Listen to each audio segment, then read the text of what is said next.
नमस्कार दोस्तों, welcome to study boom. आज हम लोग मौलिक अधिकारों के बारे में देखने वाले हैं, जो कि पेट में सीधे तौर पे इसका सिलेबस में इसका मेंशन किया गया है। और जो हमारी क्विक रिवीजन सीरीज चल रही है पॉलिटी की, उसमें ये दूसरा वीडियो होगा। तो उसी सीरीज में आगे चलते हुए आज मौलिक अधिकारों को देखेंगे। तो इसमें इसके भाग की बात कर लें तो भाग 3 में इसका मेंशन किया गया है, संविधान के भाग 3 में। और इसको भारतीय संविधान का क्या कहते हैं? मैग्ना कार्टा कहा जाता है। मैग्ना कार्टा क्या होता है?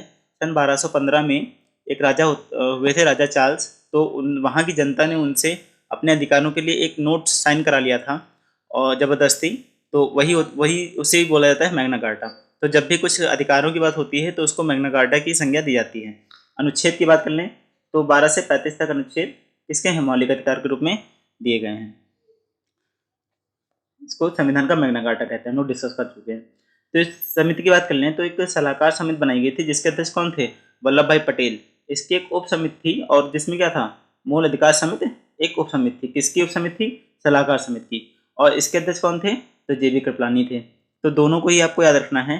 सलाहकार समिति के अध्यक्ष कौन थे? वल्लभ भाई पटेल। और उसकी उप समिति थी मूल अधिकार समिति, जिसके अध्यक्ष कौन थे?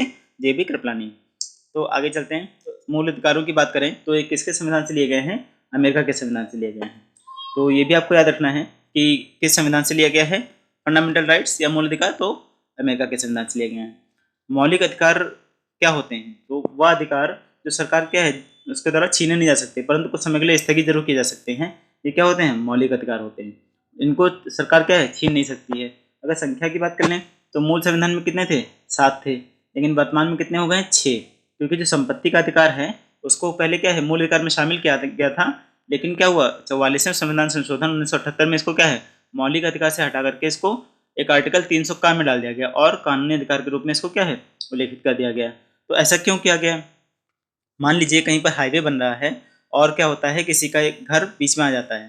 तो अब यहाँ पर क्या होता है, कहीं ना कहीं जनता की भलाई के लिए वो अपना घर छोड़ने को तैयार नहीं होता है, क्योंकि मूल अधिकार उसका है वहाँ। तो पहले वो उसका मूल अधिकार था, तो मतलब सरकार उसका घर नहीं ले सकती थी। लेकिन जब से इसको कानूनी अधिकार बना दिया गया तब से क्या हुआ? उसका घर लिया जा सकता है जहाँ पे जनता की भलाई के लिए कार्य किया जा रहा हो। तो इसीलिए इसको 1978 में मूल अधिकार से हटा करके क्या है? कानूनी अधिकार में बना दिया गया। अन्य अधिकारों की बात कर लें, जो 6 अधिकार बचे हुए हैं तो उनको देखते हैं हम लोग। समता या समानता का अधिकार, इसका आर्टिकल क्या है? 14 से 18 तक क्या है? समता या समानता का अधिकार है। फिर स्वतंत्रता का अधिकार, तो 19 से 22 तक क्या है? स्वतंत्रता का अधिकार दिया गया है। शोषण के विरुद्ध अधिकार, तो 23 से 24 क्या है? ये शोषण के विरुद्ध अधिकार है। धार्मिक स्वतंत्रता का अधिकार आर्टिकल 25 से 28। संस्कृति और शिक्षा संबंधी अधिकार आर्टिकल 29 और 30। संवैधानिक उपचारों का अधिकार आर्टिकल 32। इनको सीधे तौर पे पूछा जाता है कि इनके आर्टिकल पूछे जाते हैं, या सीधे तौर पे पूछा जाता है कि 14 से 18 में क्या है, तो आपको वहाँ पे टिक करना होता है। तो इनको आप ऐसे ही याद कर लीजिएगा। अब इनको एक एक करके आगे डिस्कस करते हैं।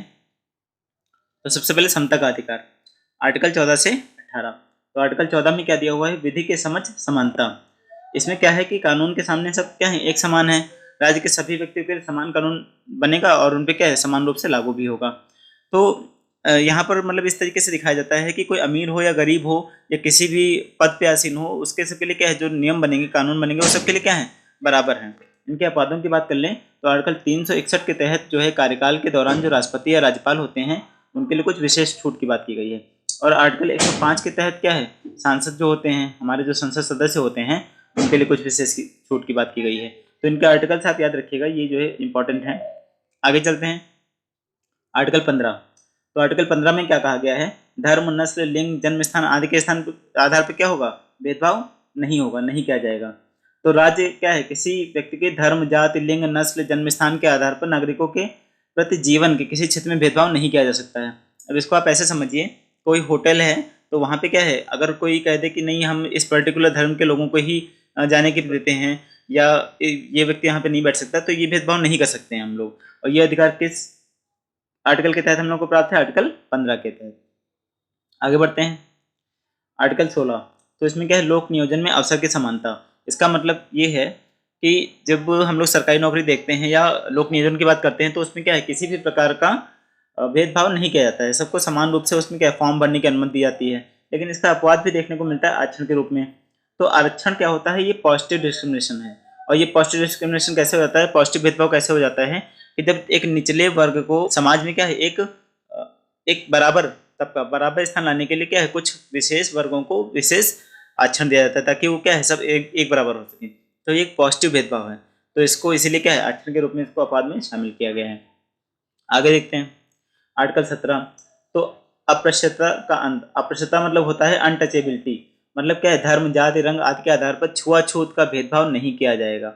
ये बहुत इंपॉर्टेंट है, कई बार एग्जाम्स में आया है। तो इसको आप ऐसे याद रखिए कि 17 मतलब एक साथ, तो एक साथ मतलब क्या सब एक साथ साथ रहें, छुआछूत नहीं होगी। तो इस तरीके से इस आर्टिकल को आप याद रख सकते हैं। आगे चलते हैं आर्टिकल 18। इसमें क्या होता है उपाधियों का अंत कर दिया गया है। उपाधियों का अंत मतलब जैसे पहले महाराजा लगाया जाता था, सुल्तान लगाया जाता था, राय बहादुर लगाया जाता था, बादशाह, ये सब क्या है उपाधियों का अंत हो गया। क्यों? क्योंकि भेदभाव ना हो आपस में, और भारत का कोई भी नागरिक अपने नाम के पहले क्या उपाधि नहीं लगा सकता है अब। तो उपाधियों का क्या है अंत कर दिया गया है, और किस आर्टिकल के तहत? आर्टिकल 18 के तहत कर दिया गया है। इसके अपवाद भी देखने को मिलते हैं, जैसे शिक्षा और आर्मी। तो शिक्षा में क्या होता है कोई भी व्यक्ति शिक्षा पा करके अपने नाम के आगे क्या है अपना पद लगा सकता है, जैसे प्रोफेसर शर्मा। तो इसमें क्या है डॉक्टरेट की अगर उपाधि धारण की है तो डॉक्टर लगाते हैं, प्रोफेसर लोग लगाते हैं, या पढ़ लिख कर वो डॉक्टर बन गया तो डॉक्टर करके डॉक्टर हाथी जैसे हो गया। तो क्या है अपने नाम के सामने उपाधि लगा सकता है। अगर आर्मी की बात करें जैसे ब्रिगेडियर भानु प्रताप, तो इस तरीके से अलग अलग क्या है शिक्षा और आर्मी के जो पर्सन्स हैं वो अपने नाम के आगे क्या है अलग अलग पद पे आसीन रह करके कुछ जो उनके उपाधियां होती हैं उनको लगा सकते हैं। अदरवाइज जनरली इसको क्या है बिल्कुल बैन कर दिया गया, कोई भी उपाधियों को नहीं लगा सकता।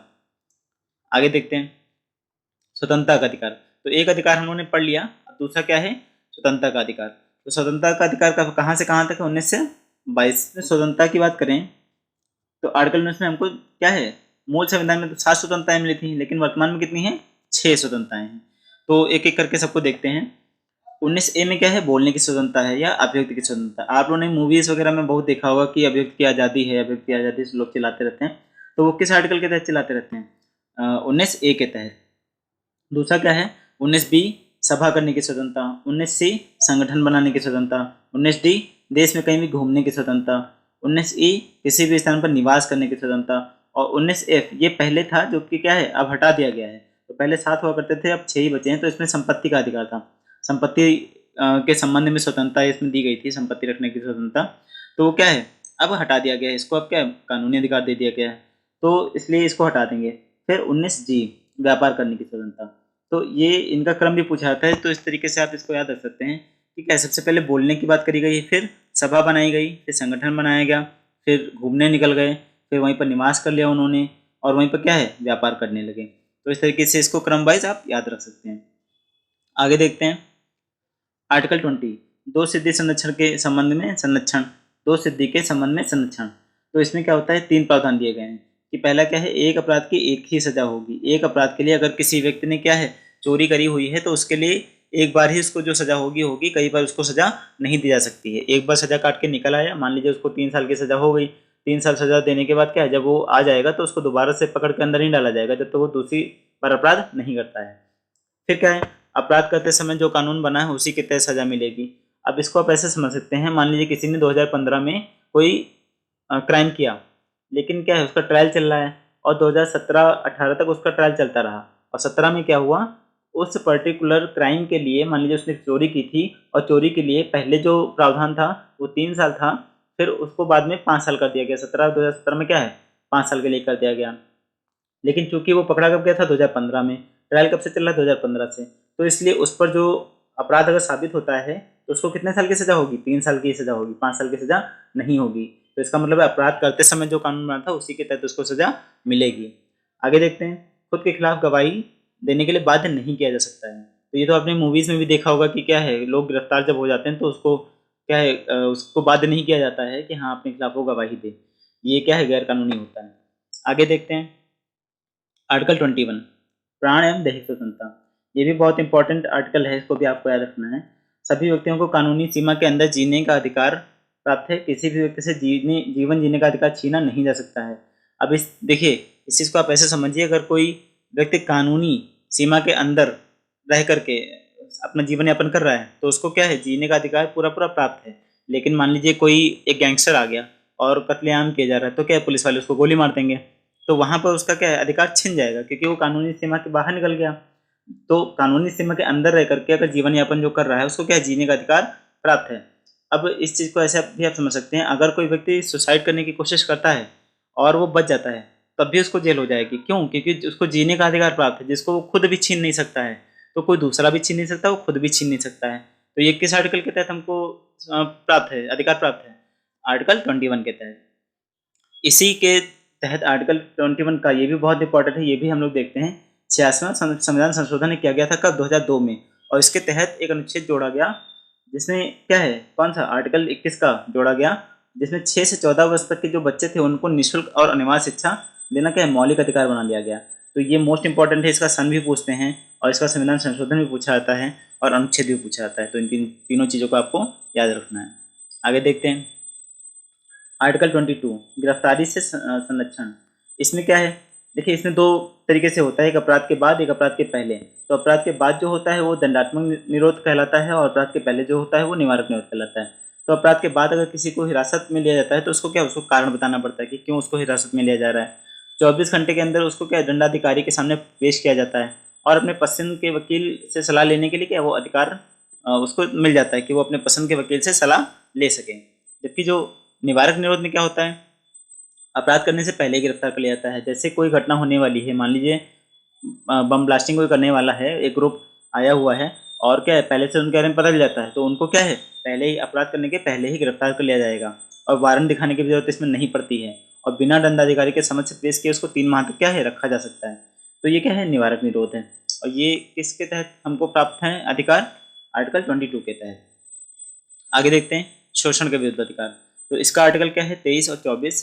और इसमें क्या होता है, आर्टिकल 23 में किसी भी व्यक्ति की खरीद या बिक्री नहीं की जा सकती है। दूसरी बात, जबरदस्ती मजदूरी नहीं करा जा सकती है। मतलब बलात् श्रम, इसमें क्या है, निषेध पूर्णतया बताया गया है और व्यक्तियों की खरीद और बिक्री पर भी रोक लगाई गई है। किस आर्टिकल के तहत? आर्टिकल 23 के तहत। आगे देखते हैं आर्टिकल 24। तो ये क्या है, बाल नियोजन पर प्रतिबंध है। बाल नियोजन का मतलब होता है 14 वर्ष से कम आयु के जो बच्चे हैं उनको कारखानों या फिर ऐसे स्थानों पर जहाँ क्या है, उनको खतरा हो, तो वहाँ पर नियुक्त नहीं किया जा सकता। ये गैर कानूनी होता है और ये किसके तहत होता है? आर्टिकल 24 के तहत होता है। तो इस तरीके से हम लोगों ने आज 3 अधिकारों को पढ़े, जबकि टोटल कितने हैं? 6 हैं। बाकी के 3 अधिकार हम लोग कल देखेंगे। और बाकी ये एक बहुत इंपॉर्टेंट सीरीज चल रही है जो आपके आने वाली पेट हुआ या कोई भी एग्जाम हो उसमें बहुत ज़्यादा हेल्प करने वाले हैं। तो अपना प्यार बनाए रखें, लाइक करें, सब्सक्राइब करें। धन्यवाद।